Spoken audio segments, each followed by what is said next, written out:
In the spirit of the Tholos Circle, where ancient thinkers gathered to debate the issues of today, this is Tholos Talks.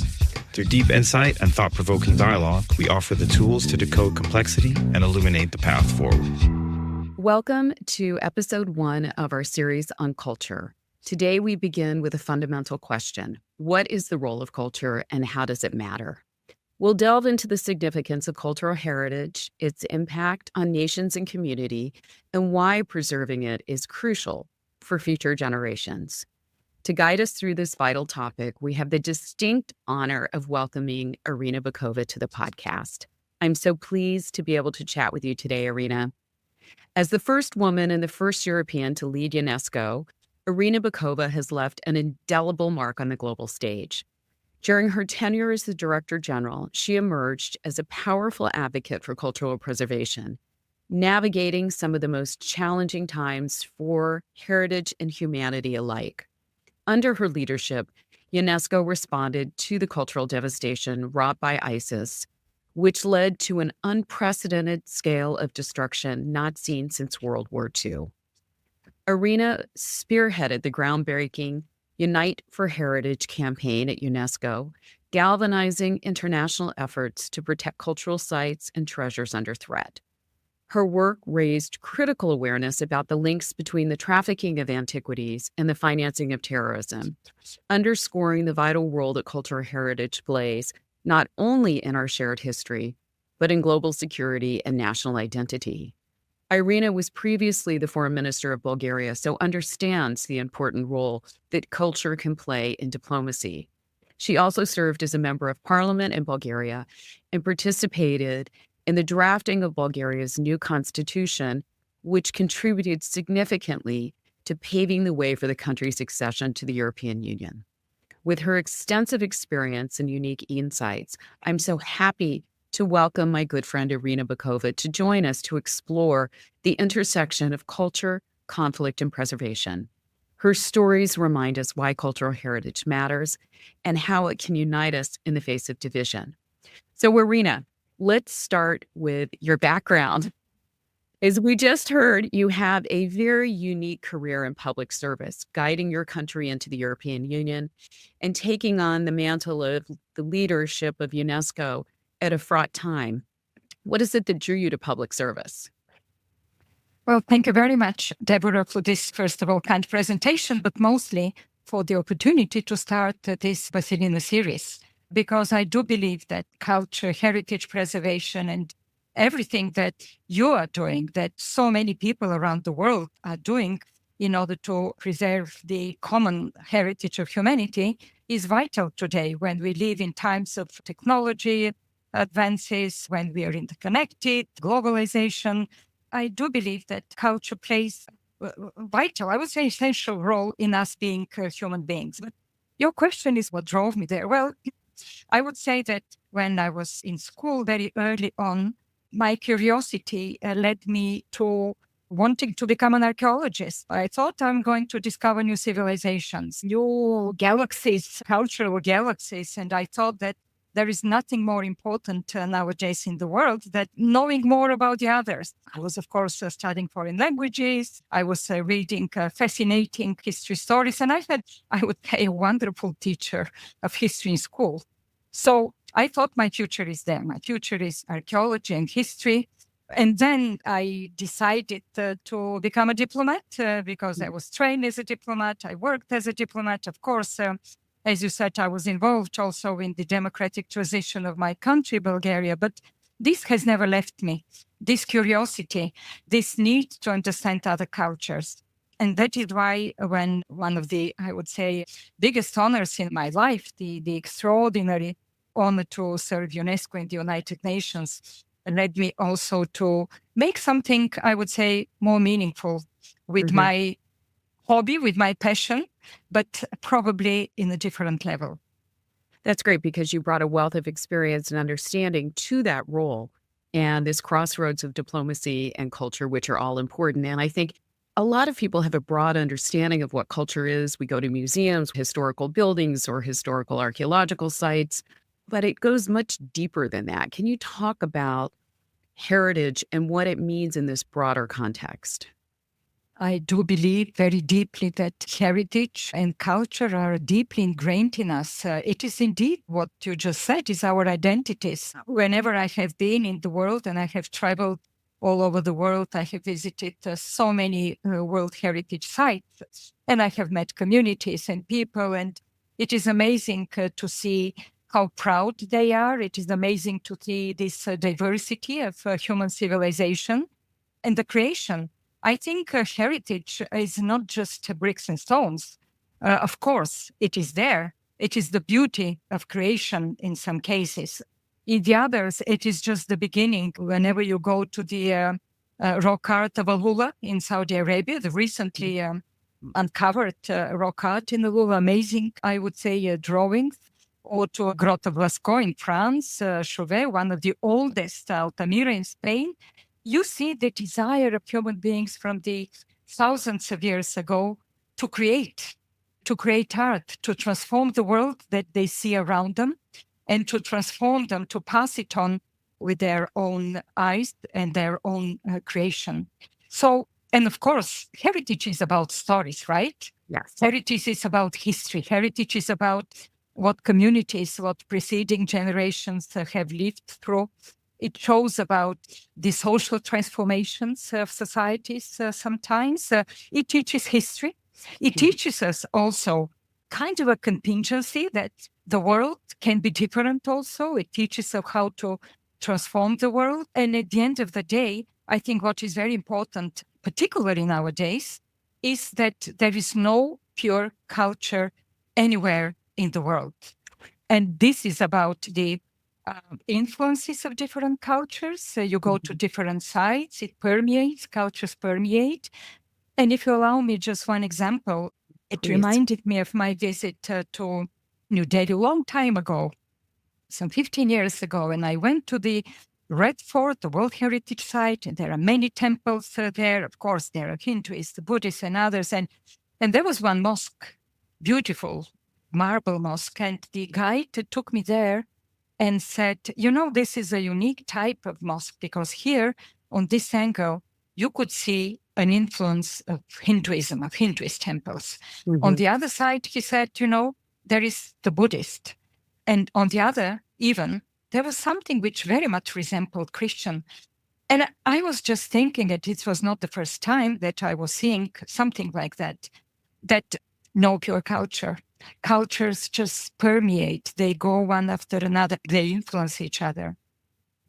And another example, which I cite very often because it really deeply impressed me, and it made me think that we have to double our efforts to communicate, to explain, to work with young people. I went in Tunisia. It was just after the democratic uprising. It was in 2011. It was just before the Arab Spring, as we were saying at that time, and UNESCO was working with the new government to draft the new constitution. And I visited one school. It was a middle school, and I engaged with the students in a dialogue. I was just visiting some of their beautiful mosaics, Roman mosaics, the museum, Bordeaux Museum, who was hit by extremists, by terrorists a few years later. And I was engaging, and I told students, you have to be proud because here you have different layers of heritage, of civilization. And one girl, and I mentioned, of course, the Roman mosaics and the contribution, and I said, you really should be proud of that. So one girl took up the floor, just raised her hand, and she said, why do you say this? Why should I be proud of something that does not belong to my culture, that does not belong to my religion? And we engaged in a dialogue, and I said, look, this is not how history of humanity was evolving. I said, who knows, maybe one of your ancestors had built these beautiful mosaics. They are yours as much as they are Italian or Greek or Spanish or French, because it was at those times a very different setting. And this led me further on to launch the many programs to work with young people and to link education and heritage protection. That's a perfect segue to one of the other big questions that we wanted to talk about. As you've discussed this intersection between history and storytelling, it's the story of culture. It's the story of whether it's religions or the history of a certain type of people. And often that becomes a target in times of conflict. We saw that certainly during World War II, when the Jewish culture was under attack, obviously, in the Jewish people. We saw that with ISIS when they were trying to eradicate certain parts of history. And often the assumption is that they were targeting mostly Christian sites, but they also targeted a large number of Muslim sites, just a different type of Muslim history that they didn't support and narrative. And we've seen that with Russia in Ukraine. And you certainly saw a lot of that. And I think that was part of the inspiration behind your initiative of Unite for Heritage. You're absolutely right. The period was extremely difficult. You mentioned the Second World War, but what shocked us at those times was that we thought this period was over. During a conflict, a war, uprising, one side wants to erase the culture of the other. I mean, this was really during history. There were ransoms sent to. But after the Second World War, with the creation of UNESCO and also with the international conventions, we have the Convention on the Protection of Cultural and Natural Heritage adopted in 1972. And I think this is one of the most transformative ideas of the 20th century, that Yes. a site belongs to another culture, but it represents an outstanding universal value. And then if somebody else on the other end of the world, a site, a heritage site is destroyed, we feel all diminished because we are connected. We feel we belongs to all of us. And of course, then there is the Convention against the illicit trafficking of cultural objects. There is also the Convention of Intangible Heritage. We know that in many cultures, tangible and intangible heritage are so closely linked that you cannot practically dissociate them. Mm-hmm. All this new paradigm, as we said, we're shifting our understanding of what culture means for different communities. That is why we were shocked when we saw these destructions in the Middle East, in Syria and Iraq with ISIL, but before that in Mali with the destruction also of the mausoleums, because you did mention that they were not targeting only Christians or other representatives of other cultures and communities, but even their own, I would say, from their own religion, just because they didn't think it corresponded exactly towards their understanding of what it is. But I would like to mention here something I believe very important, that these were deliberate attacks. These were no collateral attacks. Yeah. Because people say, well, in conflict, in war, these things happen. No, these were deliberate attacks. And those extremists knew very well that when they destroyed them, when they attacked these heritage sites, when they wanted to make a big campaign to show it on the internet, they were attacking the identity of people. So this was something that deeply impressed me. And once again, linking it with the reaction of young people, we were brainstorming what to do. We launched the campaign Unite for Heritage. And I'm happy that for some time it was one of the most successful, very early on, I would say, social media campaigns. More than 10 million people, mostly young people, uploaded some of their thoughts. They were sharing ideas, photos, visiting. They created friendships, I would say, all across the globe. And I still think this is something very important. Absolutely. And, it is a challenge for what can people do in these times of crisis, particularly when you have entities who are systematically destroying these sites to try and eradicate a certain narrative or a certain type of history. And it's even more complicated when it's not a state, when it's a non-state actor, because our rules of engagement don't tend to relate to these non-state actors. And so what can the international organizations do in these types of situations? How can they help the community, but how can they even punish some of these actors for this destruction? Well, indeed, it's a big challenge because I did mention the conventions, and conventions are, of course, governments and state parties to these conventions. But you're right that most of these destructions are done by entities, most of them even considered terrorist groups. There are sanctions against them. So what we did in those times, and I think it continues to be looked at this way, It was working with the International Red Cross, working with some humanitarians, because I thought it was important to go to communities in some of these places where destruction took place. I still believe that not all of the people that were there, no, all these communities were terrorists, or they liked this destruction. So working with the humanitarian communities, which were reaching out to these places where we could not go, or working with the very important organization, a non-governmental, a Swiss organization, Geneva Call, who are working with these extremist communities, or just non-state actors sometimes. And they were working all over the world, in Latin America, in Colombia, in Syria, and to others. And I think we did achieve some better understanding. And in some cases, the local communities prevented such destructions. But it's a big challenge. And also, I think it's important that the link between peace, security, and protection of heritage is already recognized, which was not exactly the case. There were here and there decisions at those times when we were seeing in the wars in former Yugoslavia. There were some language, I would say, but not entirely recognition of this link. And in 2017, in March 2017, the Security Council resolution that was adopted unanimously, 2347, for the first time recognized this link. It's the first Security Council resolution that is entirely dedicated to the link between peace, security, and the protection of heritage. And then some important also platforms were created, like ILIF, the Fund for the Protection of Heritage in Crisis. Of course, UNESCO continues to play this vital role of coordinating all the efforts. But now I think there is a better understanding why heritage matters not just for experts, for lovers, so of art or architectural or beauty or historians, but it matters for communities themselves.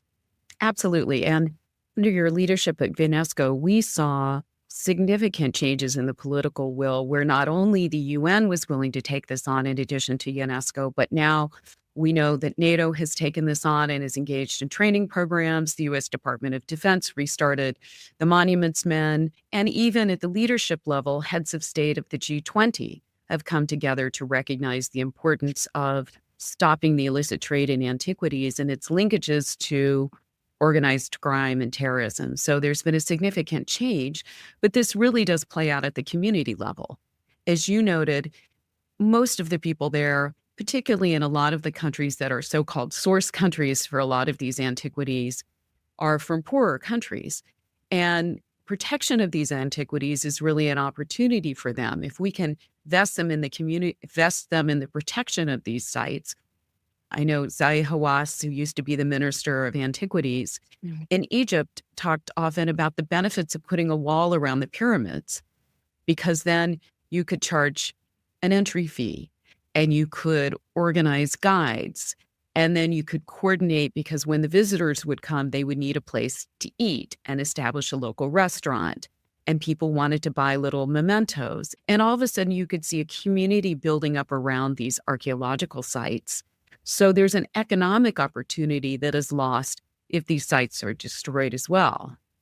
Oh, you're absolutely right. Although, let me start by saying that the idea, of course, of the convention was not some kind of a commercial activity. But we all know nowadays, with the development of tourism, with the development of even technologies, also with the urban development, which is expanding, the idea that protection of heritage and culture play a hugely important role in development. And that is why UNESCO, and it continues, of course, now, we wanted very much that culture and heritage protection is recognized in the United Nations Agenda for Sustainable Development 2030. And we were happy that in the goal number 11, the urban goal, as we call it, there is a specific target now. Target number 4, it was for the first time, once again, that heritage protection is one of the goals of the United Nations for sustainability. It's another, I would say, a big topic, but it is so important nowadays that can mobilize a lot more resources.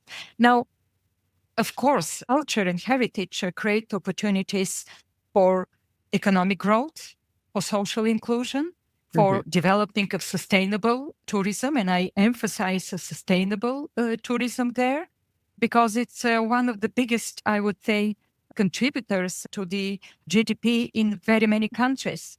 Right. And what is very important, that the jobs that are created are local jobs, that are not jobs that can be exported, that can be delocalized somewhere, in another country. It's not a factory that you just move somewhere. And I think this is also very important. It creates sustainability. It creates a lot more social inclusion. And what is very interesting that in the new emerging cultural industries, as we call them, creative industries nowadays, where sustainable tourism plays a hugely important role, most of them are young people under the age of 35, women in very many of these cases. So it really creates a very different environment in these communities. So I would say I'm adamant about supporting creative industries, supporting these cultural industries. But at the same time, we should not forget something that you mentioned, and I think it's very important. It's illicit trafficking. Yeah. Because I think in the area of illicit trafficking, there are ups and downs in terms of public attention and political attention. Of course, when there is conflict, like the conflict in the Middle East, because it was so obvious that trafficking of cultural antiquities was like trafficking in arms, in human beings, in drugs and all this. It's in fact supporting terrorism. And it was important also to take the necessary measures. And I should mention here another very important resolution of the Security Council again, 2199, which was adopted already in 2015, where there are 3 paragraphs that we worked on so that they are introduced in it, which prohibits the trading of antiquities from Syria and Iraq. And I think this created a momentum. Now, we have to continue this momentum because there are crises in other parts of the world. There is social unrest, and also there is sometimes lack of resources, lack of attention, lack of capacity even for some countries. But I still think that it should be a very important part of, I would say, many experts, NGOs, museums, definitely. Yes, and determining responsible collection, it's still a very non-transparent trade. Right. But what do you see as some of the big challenges ahead in addressing some of these issues around culture? One of the biggest challenges is, shifting geopolitics nowadays and looking at the hard power decisions that we see more and more emerging, and leaving aside the soft power of culture, of heritage protection, of international collaboration. I think this might be, I don't say that it is there, but I see this as a potential challenge for the future. So we really have to continue our advocacy for their soft power, not just of countries promoting their own culture, but soft power of finding the common public good as the World Heritage Protection or fight against illicit trafficking. And then we have just the threat for the protection of heritage. I mentioned urbanization or unsustainable tourism. There is the natural disasters, a lack of capacities. And what emerges nowadays as probably one of the biggest is climate change. And climate change, when I say it's not just about the natural heritage, but it is about the cultural heritage. We should not go, I would say, very far. For example, look at Venice. The old town in Venice is sinking. Some of the cities, coastal cities, they're old parts on the World Heritage List. Many of them also are sinking. There are plenty of such examples. And the good news, of course, is that it starts to emerge as a concern. We have seen in the last conferences, the COP conferences in Egypt, and I would like to give credit to Egypt because in the COP26 in Egypt, for the first time, it emerged as something very important. COP27. Then in COP28 in Dubai, already there is a very important language there. It was included already as one of those important measures into the adaptation part of it. And it's another big topic, but it's something positive that is emerging. It means that we are cognizant of what the threats are. Absolutely. And you've talked a lot about young people. And so in outlining these very big concepts, but still the importance of heritage, how can young people get involved? What are recommendations of what they could be doing? Oh, it's a very important topic. Already in 2012, when we were celebrating the 40th anniversary of the World Heritage Convention, we launched a program of Heritage in Young Hands. And we started involving more and more young people. I think what is also very important is to link education and heritage. I think that, unfortunately, in general, I would say history, social sciences were a little bit sidelined from our education systems. Now, I think it comes back to that. And creating all these platforms, we also launched an idea that every 2 years before the meeting of state parties to the convention of 1972 on heritage protection, we will have a big youth forum. And nowadays with the social networks, I think it gives us a lot of importance and outreach. Having universities, having the UNESCO Associated Schools Network. UNESCO has more than 12,000 associated schools all over the world around this idea, I think is also critically important. Yes, that's a very powerful platform. And we know often that the best way to educate adults is through their children. We've talked a lot about the challenges that we see. Let's end on an optimistic note. What is it that gives you optimism about the future in this field? Oh, I'm more optimistic indeed. I know the challenges. I know that sometimes it's difficult to convince governments or others to allocate resources or because of priorities. But I'm much more optimistic because nowadays, I think we know what is at stake. I know that people are much, much more cognizant. Look at the World Heritage List. There is a competition for state parties to inscribe on the World Heritage List sites. It's an open competition. I encourage this. The World Heritage Committee even decided to limit countries that can submit not more than 2 proposals to the World Heritage Committee. And the list is not only growing, but it's very diversified. We have already more than 160 countries. I think there are 167 countries that have sites on their World Heritage List. It means that people are cognizant, they understand that it is important for their own, I would say, identity building, but it is also important about sharing with the others. Also, I believe that nowadays the expert community is growing. Many of the key actors into this, like museums, for example, are much more cognizant also what is at stake. So there is really a dynamic within the cultural and heritage sector, a very vibrant community around the world that gives me a lot of optimism for the future. Great. You've given us a lot of hope, recognizing that this movement is starting amongst the whole ecosystem of heritage to make sure that it's better protected. And so, Irina, we really appreciate you joining us on this episode of the Basilinna podcast. We're just delighted to have your insights and appreciate all the amazing work that you have done and continued to do to protect our shared world history. And join us next time when we'll explore more into what Irina was talking about, the dark world of the illicit trade and identifying some of the key players in examining its prevalence. Thank you so much. Thank you. Thank you very much, Deborah. I really enjoyed our discussion. Good luck for the future. Well, thank you, Irina. Amazing as always. Always. Thank you. Thank you for listening to Tholos Talks, a series by the Basilinna Institute. Available on Spotify, YouTube, and SoundCloud. Make sure to follow and subscribe to our channels to stay up to date on upcoming episodes. To learn more about these topics or the work we're doing, visit the Basilinna website.